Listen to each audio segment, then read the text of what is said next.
Parole de Dieu quotidienne. Dieu étant le plus grand à travers tout l'univers et dans l'univers céleste, pourrait-il s'exprimer pleinement lui-même dans l'image d'une chair? Dieu se revêt de cette chair pour réaliser une étape de son œuvre. Il n'y a pas de signification particulière à cette image de la chair. Elle n'a aucun rapport avec le passage des airs et n'a rien à voir non plus avec le tempérament de Dieu. Pourquoi Jésus n'a-t-il pas permis que son image reste?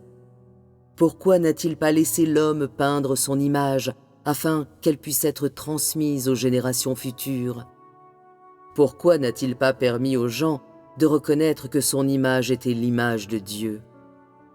Bien que l'image de l'homme ait été créée à l'image de Dieu, comment l'apparence de l'homme aurait-elle pu représenter l'image exaltée de Dieu?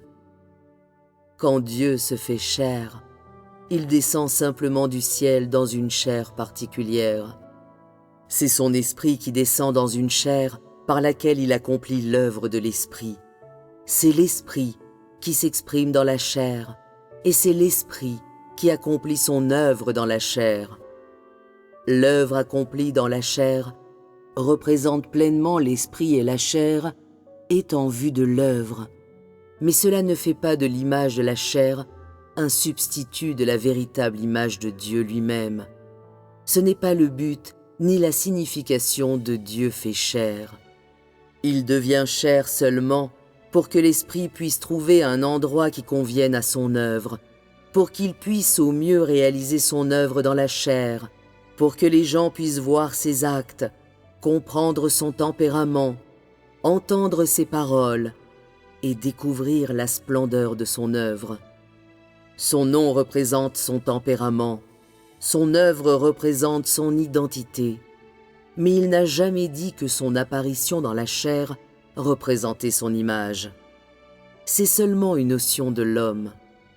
Et donc, le nom de Dieu, son œuvre, son tempérament et son sexe sont les éléments clés de l'incarnation de Dieu. Il utilise ces éléments pour représenter sa gestion dans cette ère. Son apparition dans la chair n'a aucune incidence sur sa gestion et n'est qu'en vue de son œuvre à ce moment-là. Cependant, il est impossible à Dieu incarné de ne pas avoir une apparence particulière, et donc il choisit la famille appropriée pour déterminer son apparence. Si l'apparence de Dieu a une signification représentative, alors tous ceux qui ont des traits faciaux semblables aux siens représenteraient aussi Dieu. Cela ne serait-il pas une erreur flagrante? Le portrait de Jésus a été peint par l'homme afin que l'homme puisse l'adorer. À l'époque, le Saint-Esprit n'a donné aucune instruction spéciale, et donc, ce portrait imaginé, l'homme l'a transmis jusqu'à aujourd'hui. En fait, selon l'intention originale de Dieu, l'homme n'aurait pas dû faire cela. C'est seulement à cause du zèle de l'homme que le portrait de Jésus a duré jusqu'à ce jour. Dieu est esprit, et l'homme ne sera jamais capable de représenter son image exactement. Son image peut seulement être représentée par son tempérament.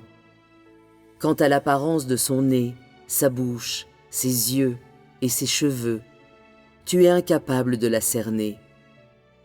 Quand Jean a reçu l'Apocalypse, il a vu l'image du Fils de l'homme. De sa bouche sortait une épée à double tranchant. Ses yeux étaient comme des flammes de feu. Sa tête et ses cheveux étaient blancs comme de la laine. Ses pieds étaient comme du bronze poli, et une ceinture d'or entourait sa poitrine. Bien que ces paroles aient été extrêmement vives, l'image de Dieu qu'il a décrite n'était pas l'image d'un être créé. Ce qu'il a vu était simplement une vision, et non l'image d'une personne du monde matériel. Jean a eu une vision, mais il n'a pas été le témoin de la véritable apparition de Dieu.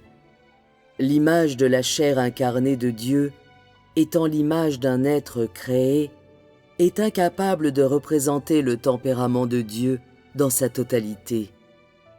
Lorsque l'Éternel a créé l'humanité, il a dit qu'il l'a créée à son image et qu'il l'a créée homme et femme. À ce moment-là, il a dit qu'il faisait l'homme et la femme à l'image de Dieu. Même si l'image de l'homme ressemble à l'image de Dieu, cela ne signifie pas que l'apparence de l'homme est l'image de Dieu. Tu ne peux pas non plus utiliser le langage de l'homme pour illustrer parfaitement l'image de Dieu, car Dieu est tellement exalté, tellement grand, tellement merveilleux et insondable.